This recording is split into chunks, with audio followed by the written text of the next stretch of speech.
All right, so the 2024 NBA Finals are officially in the books with the Boston Celtics winning last night in 5 games against the Dallas Mavericks. I'll be putting out my official review of the finals in the next couple of days, but I actually thought today would be a good day to rank the last 10 NBA Finals MVPs. You guys really seem to like these ranking videos on the channel, so we're going to do that today. Really quickly, what I did for my criteria: the stats, obviously, memorable performances, like memorable signature games within the finals. And I also did factor in who they were playing in the finals. You know, how strong was the team they were going up against. That does matter. I do think all rings hold equal value, but they do differ in impressiveness, of course. So that's kind of the stuff I factored in. I think at the end of the day, everyone's list might be a little different. I think it comes down to preference, but this is going to be my list, and make sure you let me know yours down in the comments. Let's get into it right now. So the worst Finals MVP of the last 10 years, without a doubt, is 2015 Andre Iguodala, who has no business being a Finals MVP. He should not have won this. Steph Curry definitely should have won this. Did Steph play down from his regular season production? Yeah, but he was still the best player on that Warriors team. And the reason why Iguodala won this is because he, quote-unquote, slowed down LeBron. Well, guess what? LeBron still averaged like 38 and 8. Wow, you really slowed him down, champ. Let's take a look at his stat line from the 2015 Finals. 16 points per game, 6 rebounds per game, 4 assists per game. He was really efficient, though, 52% from the field and 40 from three-point range. Obviously, they beat the Cavs in 6 games. So, yeah, he's not only the worst Finals MVP of the last 10 years, he might be on a short list of one of the worst Finals MVPs of all time. I don't know what the hell the writers were smoking. Like, they had to have been smoking crack to give him that, because this genuinely makes no sense. I mean, I didn't do the proper research, but I couldn't tell you a time when a Finals MVP averaged 16 points per game. When was the last time since Iguodala that happened? That is a shame. Steph Curry 100% should have been the Finals MVP in 2015. At number 9, we have the most recent winner of the Finals MVP. He just won it last night, 2024 Jaylen Brown. He averaged 21 points per game, 5 rebounds per game, and 5 assists per game, beating the Mavericks in 5. There's a couple reasons why Jaylen Brown isn't very high up on this list. The first reason being he didn't have really any big standout performance for this finals. Like, some of the guys that are higher on this list, I can tell you individual games that I remember to this day where they just blew me away.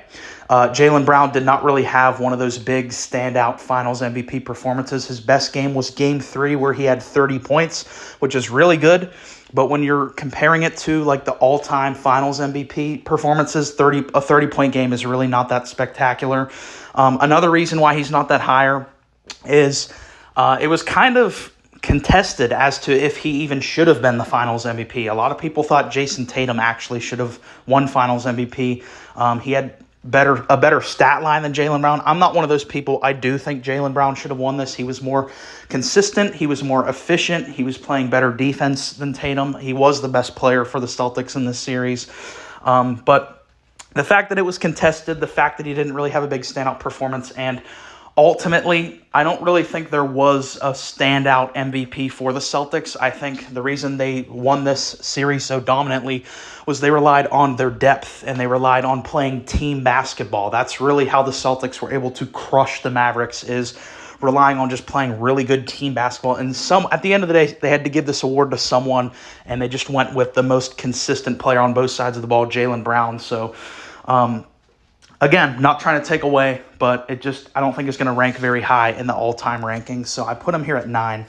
At number 8, we have 2018 Kevin Durant, and like I mentioned in my intro, one of the biggest parts for the criteria of this was who was the team you did it against, and he did it against a depleted Cleveland Cavaliers roster in which the Warriors swept them, and not really a competitive series. Game 1 was very competitive, obviously the infamous J.R. Smith blunder, but after Game 1, this entire series was not close. It was kind of, even as a Warriors fan watching that series, I kind of felt bad for LeBron, because it was just brutal for the Cavs. They got absolutely obliterated, bludgeoned. They had zero chance winning this series. At least in 2017, they had Kyrie then. They were fresh off the title. They had, some glimmer of hope. In 2018, that was non-existent for that Cavs team. They had no business being in the finals that year.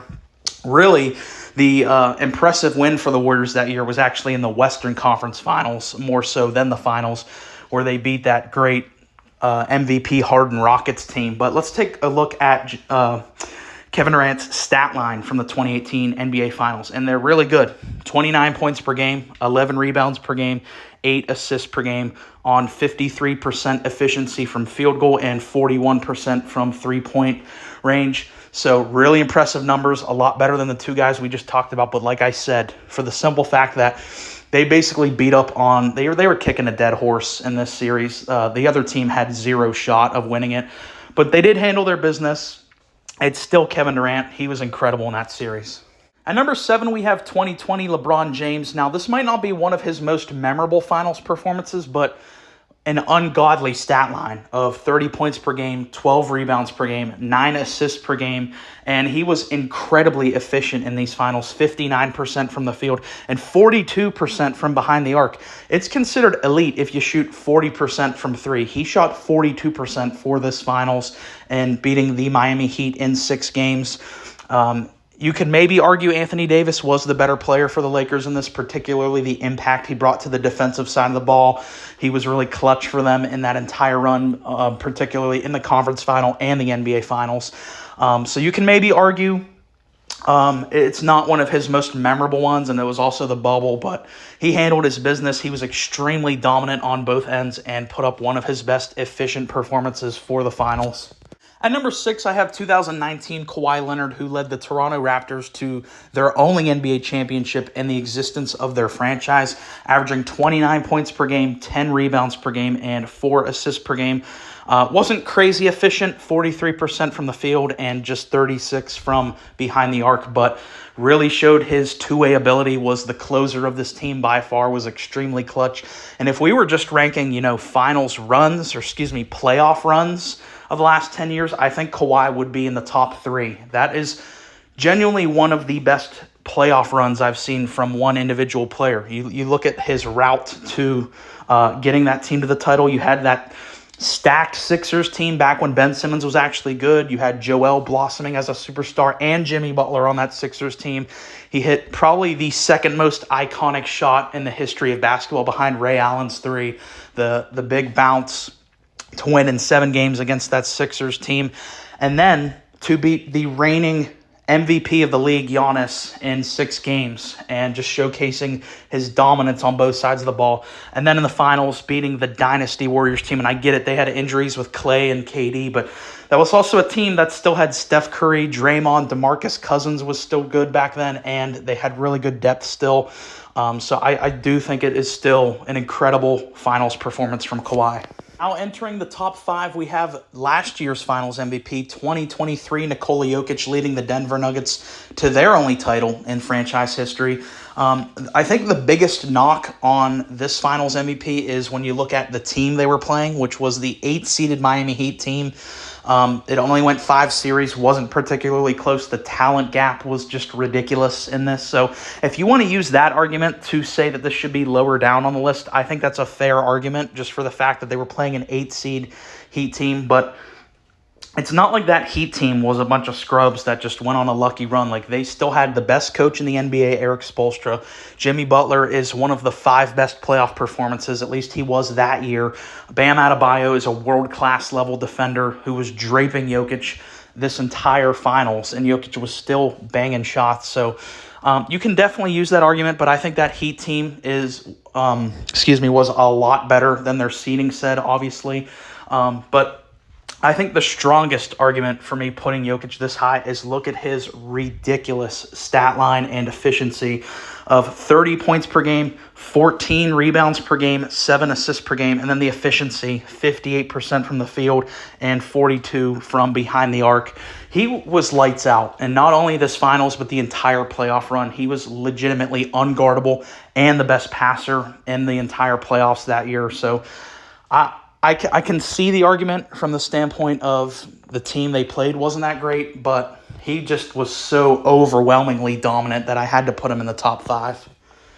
At number 4, I have 2022 Steph Curry, my favorite player of all time. So it was an incredible moment to see him get the one thing that had eluded him his entire career. He'd won MVPs, he'd won championships, he was already regarded as an all-time player, but this was the one thing that was really like the blemish on his resumes. He did not have a finals MVP. He was kind of looked at as a guy who played down in the finals throughout his career. So seeing him win this in 2022 was a special moment. If we were just ranking this off of purely my favorite finals performances, this would probably be my favorite of all time because it is my favorite player of all time. But yeah, I mean, and of course has one of the most memorable finals games, at least of the last decade. That Game 4 performance where the Warriors were down. If they would have lost that game, they would have been down 3-1 in that series. But Steph Curry completely took over, dropping 40 points in that game, and the Warriors went on to not lose another game in the entire finals. He averaged 31 points per game, 6 rebounds per game, 5 assists per game, 48% from the field, and 44 from behind the arc. Truly one of the most dominant finals performances we've seen. That's why it's pretty high up on the list. Kicking off the top 3, I have 2017 Kevin Durant, and now we're really getting into some of the greatest NBA Finals performances of all time. Kevin Durant was a man on a mission. This was his first NBA championship. He won with the Warriors, leading them to beat the Cavs in 5 games. And like I said earlier, when we talked about the 2018 Kevin Durant, the reason why that one's not as impressive, well, number 1, he wasn't as dominant in that series, but number 2, the more important part was that Cavs team was fundamentally just a far worse basketball team than it was in 2017. In 2017, the Warriors were definitely heavy favorites, but it wasn't even fair in 2018. Like, there was literally a 0% chance. Whereas at least in this one, you felt like the Cavs had like a puncher's shot. Let's take a look at the stat line for Kevin Durant in these finals. 35 points per game, 8 rebounds per game, 5 assists per game on 53% from the field. I don't think you guys understand how fucking crazy that is for a guy who primarily takes jump shots. His whole offensive game is oriented around jump shots, and he averaged 53% from the field. That is fucking crazy. And 41% from behind the arc. He outplayed LeBron James. LeBron James was guarding him for this entire finals, and he was cooking LeBron the entire time. Truly one of the greatest finals performances of all time. At number 2, I have the Finals MVP from 2021, Giannis Antetokounmpo. And I've been watching basketball for about 8 years now. The first finals that I watched live with my own 2 eyes was the 2017 Warriors team we just talked about. So it was a year after 2016 LeBron. I didn't get to see that finals performance live. So out of all of the finals performances that I saw live since I've been watching basketball, this was the best one that I've ever seen. Giannis physically dominated on both sides of the ball. I don't think I've ever seen a performance like this where a guy just used his raw athleticism to fucking crush the other team. Giannis was so destructive on the defensive side of the ball. Some of the most iconic playoff moments of the past decade comes from Giannis in this finals, blocking that alley-oop on Ayton, just destroying DeAndre Ayton on both sides of the ball, averaging 35 points per game, 13 rebounds per game, 5 assists per game, 62% from the field. And then obviously not very good. His 3-point percentage, 20, but it's Giannis.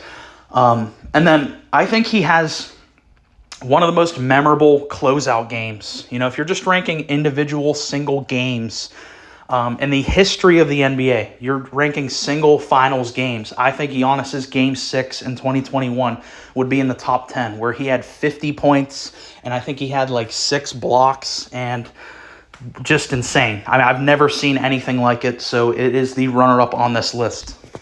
And at number 1, when you clicked on this list, you probably had a good idea what this spot was going to be. It's 2016 LeBron James. Being a Warriors fan, as much as it pains me to put this at number 1, I would be naive. I'd be a moron to not say that this is the best finals performance of the last 10 years. Just for the storyline alone, not even looking at the stats, just for the storyline of coming back down 3-1 on a 73-win team. I think you can argue it's the greatest finals performance in the history of basketball.